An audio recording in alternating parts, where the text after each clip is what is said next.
Hey everybody, welcome back to the River Youth. I hope that you checked out our series kickoff of Stories of Faith last week. Super excited to have you join us this week as we continue that series. If you haven't already, check us out on social media, Facebook, Instagram, or subscribe to our YouTube channel. We're just so thankful that you're here. Let's get started. Who doesn't love a good story? They make us laugh, they make us cry, they challenge us to be better people. So what if we told you that God gave us stories? Stories of people who are just like us. And stories of people who knew and trusted that God could do anything. Over the next couple of weeks, we invite you to join us as we explore great stories of faith. Stories of a powerful God with powerful people doing powerful things to change the world.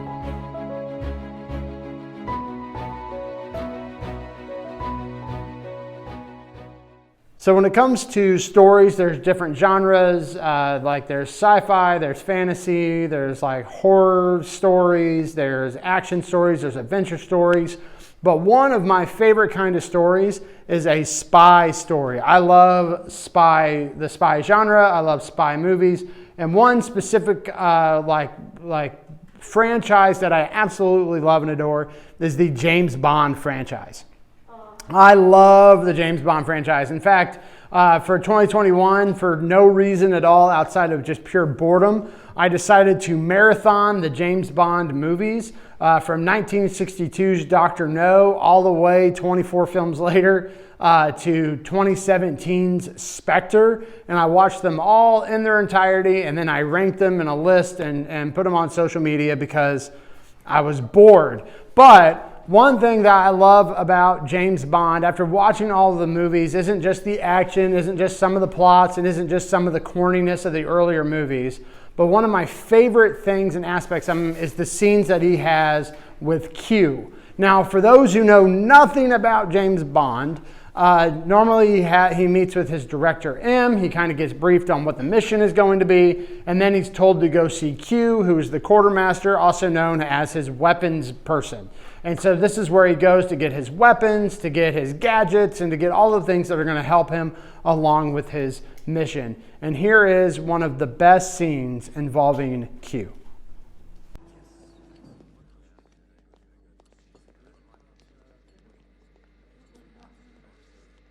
Morning, Q. Sorry about the leg. Skiing? Hunting. Right, now pay attention, 007. First, your new car. BMW. Agile 5 forward gears, all points radar. Self-destruct system, and naturally, all the usual refinements. Now, this I'm particularly proud of. Behind the headlights, Stinger missiles. Excellent. Just the thing for unwinding after a rough day at the office. Need I remind you, 007, that you have a license to kill, not to break the traffic laws. I wouldn't think of it. Good. Right, let's get on to more practical matters. A typical leather belt. Male, size 34, buckle, notch. Have you finished? Yes. Good. A typical leather belt. Q, I'm familiar with that device. Not one with a 75-foot rappelling cord built into the buckle. Fire, and out shoots a piton, followed by a high-tensile wire designed to support your weight. I see. And what if I need additional support? It's tested for 1 007.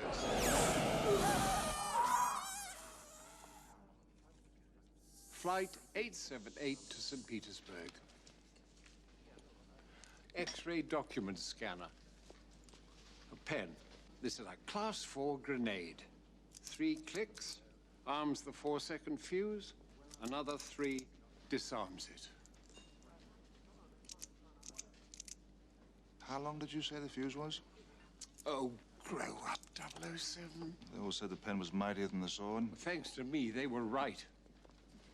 Look, let's ask Fred here to demonstrate for us. Here we are. Sorry about this, Fred. 1, 2, 3.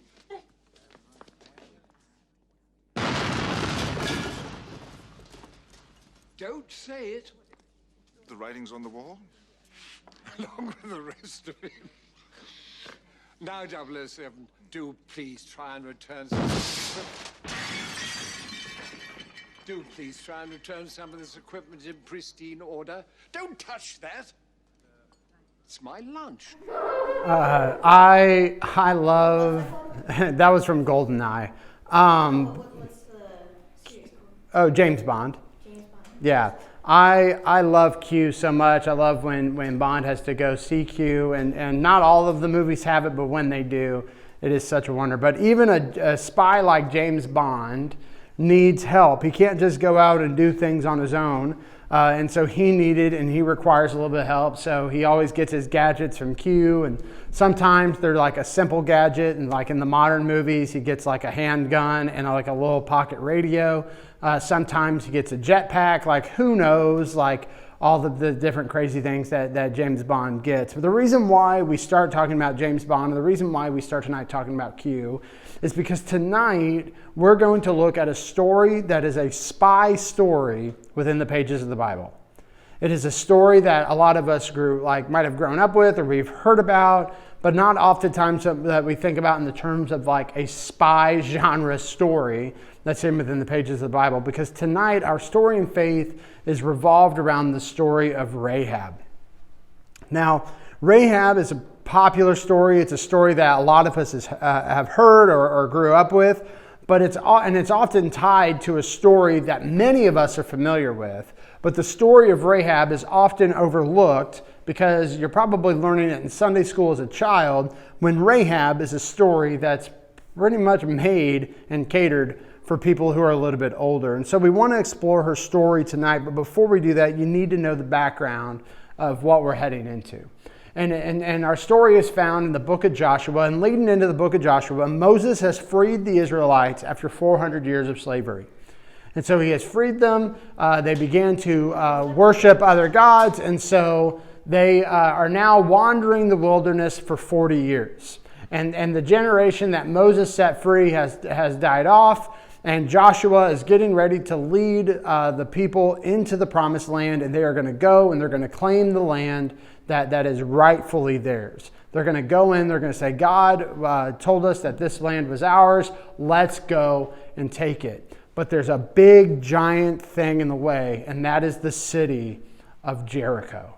And so they know that's going to be the first thing that they have to take, the first big challenge that's sitting there in their face. And so they decide that they're going to send in spies to find out more about the city of Jericho. This is what it says starting in Joshua chapter 2. It says, Then Joshua, son of Nun, secretly sent 2 spies from Shittim. Go, look over the land, he said, especially Jericho. So they went and entered the house of a prostitute named Rahab and stayed there. The king of Jericho was told, Look, some of the Israelites have come here tonight to spy out the land. So the king of Jericho sent this message to Rahab. Bring out the men who came to you and entered your house, because they have come to spy out the whole land. But the woman who had taken the 2 men and hidden them, and she said, Yes, the men came to me, but I did not know where they had come from. At dusk, when it was time to close the city gate, they left. I don't know which way they went. So go after them quickly. You may catch up with them. But she had not taken them up to the roof. She had hidden them under the stalks of flax that she had laid out on the roof. So these spies go in. There must be really terrible spies, because immediately, like, word gets all the way back to the king of Jericho, who's like, hey, go out and find the spies. And so they have to hide, and so they enter into the house of a woman named Rahab. And she hides them, and she sends the people, their captors, who are looking for them, on their way, and she successfully hides the spies. As they are getting ready to head back to the Israelite camp, she says, when you come back here and when you destroy this place, remember me and remember who I am and remember my family and spare us from what you're going to do. Because I have heard about who you guys are, and I've heard about the things that God has done for you, and I believe it to be true. And so I want you to spare me when the time comes that you're going to show up and you're going to destroy this place. Now, so the way that they're going to go about this is she's going to tie a scarlet ribbon to the house, and that's the way they're going to know whether or not the house is Rahab's or not. So let's go into the story that a lot of us are familiar with, the Battle of Jericho. Okay, it's time for Joshua to go, and he's going to lead the Israelites, and they're going to conquer Jericho. And the reason why that's big is because strategically, it means that they get basically the south part of the country. Once they get in, if they take Jericho, then the southern part of the nation is theirs, and they can continue to work north until they claim the Holy Land as their own. And so they go up to Jericho, and Jericho is this massive city with massive walls. It's this impenetrable fortress. As I said, it's sitting there in their way. And so they go and they're like, okay, how are we going to do this? And God tells Joshua, you need to go and you need to march around the city every day for 6 days, and you need to march around the city once and then go back home. And then on the 7th day, march around the city 7 times and blow your horns at the end, and then the walls of Jericho are going to fall. So Joshua goes out, they march around the city once for 6 days, and then on that 7th day, they march around the city 7 times, they blow their horns, and then the walls come crumbling down. And immediately they begin to go in and they begin to ransack and take the city. They begin killing all the people who live in the city of Jericho. And God shows this incredible power by taking this impenetrable fortress and completely laying it waste so the Israelites can go in and conquer it incredibly easily. But our story tonight isn't focused on Jericho. It's focused on Rahab. Look what it says in Joshua 6.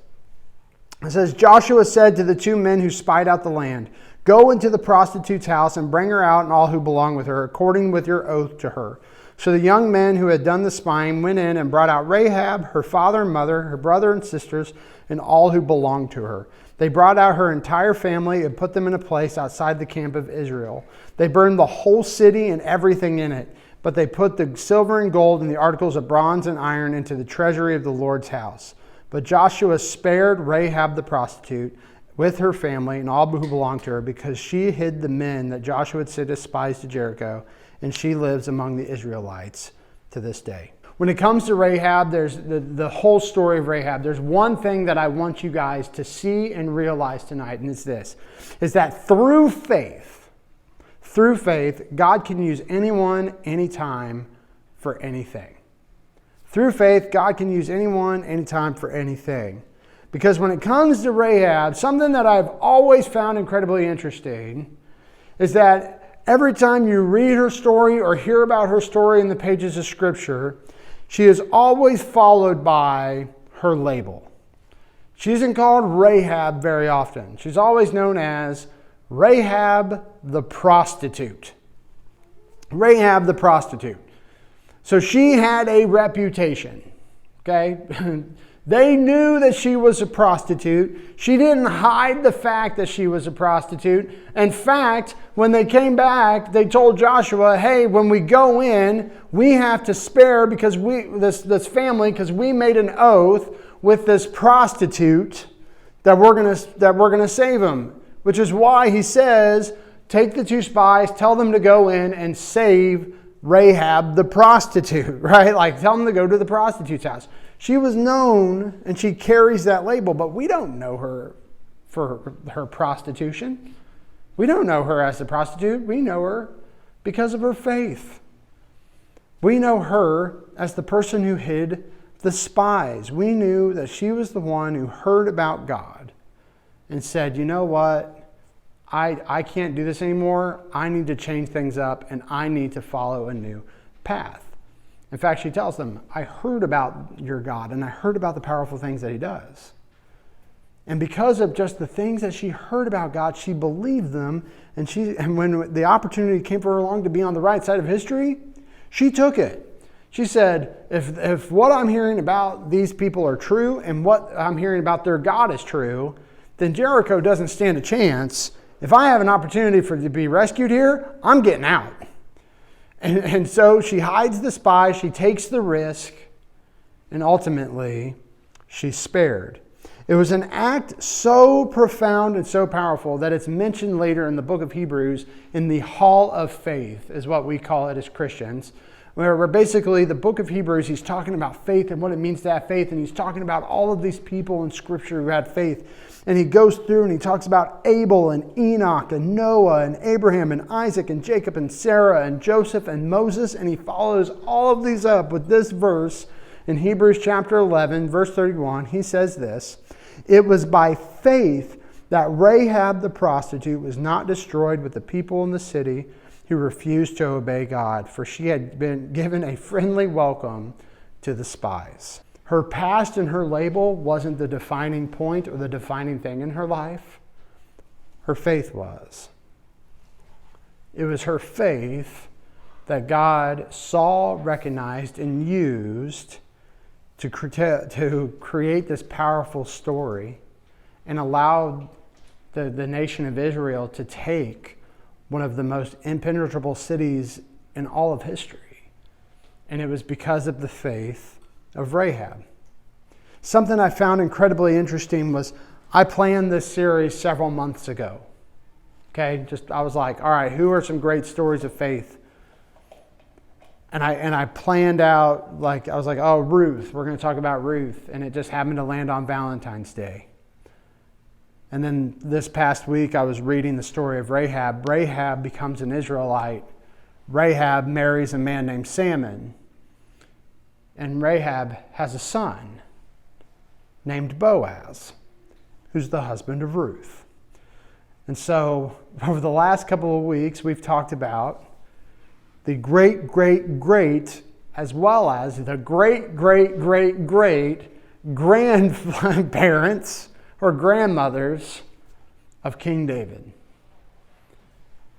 All because Rahab had faith. It led to another great story of faith, which ultimately leads us to the reason why many of us have faith, Jesus Christ. But let's go back to this topic of the label. Because we all carry a label and we all put a label on us. This is the label that I carry. This is who I am. This is how I find my identity. We often put it on ourselves, or we have other people who put labels on us. Maybe it's a reputation that you earned. Maybe it was just a reputation that was given to you or fell on you as you were just going about life in school. But let me ask you this question. What is the label that you associate with yourself, or maybe others associate with you? Are you known as so-and-so the nerd, or the athlete, or the quiet one, or the shy, or the stupid, or the dumb, or the idiot, or the worthless? Are you known as the loud one, the annoying one, the burden one? Are you known as the slut, or the stoner, or the weirdo, or the fill in the blank, right? The possibilities of this are completely endless. I'm going to ask you a really tough question. What if God didn't care about your label and just associated you with you? What if he didn't care about Zach the pastor, or Zach the Indianapolis Colts fan, or Zach the racing fan, or Zach husband of Amanda, which I want to be called one day while I brandish a giant sword, right? What if he didn't care about any of that and he just saw Zach? Because I want to tell you today, he didn't see Rahab the prostitute, he saw Rahab. And I guarantee you that whatever label you carry, whatever label you put on yourself or others put on you, God sees past that and he sees straight to you. And he recognizes you by your faith. When it comes to your label, I don't want your label to be the thing that ultimately defines you. And what if we didn't let it define us, but we let God define who we were? What if we were okay with just God letting us be us? What do you think our life would look like in that? I think so many times we become so concerned with what the world thinks that we really stop thinking about, what does God think of me? What does God know me as? What is God? How would God label me? Because I guarantee you God's label would look a whole lot different than your label. Rahab, she carried the label of prostitute. And I often wonder, when we get to heaven and we get to meet all these characters of faith, like when we get up there and there's Abraham, he's like, hi, I'm Abraham. I'm like, oh, cool, I'm Zach. And then like you go and it's like, oh, my name's Moses. Oh my gosh, Moses, that's so cool. Like, do you think I'm going to see this woman and she's going to turn around and be like, oh, I'm Rahab? Or do you think she's going to go, I'm Rahab the prostitute? Or do you think like, would it be one of those things where I'm like, oh, you're Rahab the prostitute, and then she gets mad? Like how do you think, like how is this whole entire situation going to go down? Because that label is carried with her all the way into the New Testament. But here's the thing. She may have carried the label, but she wasn't defined by her label, because through Rahab's faith, God was able to use her for a really cool thing. And through your faith, God can use you anytime for anything. And so tonight, let's follow the example of Rahab. And let's go out and let's let our faith change the world around us, not let our labels define who we are.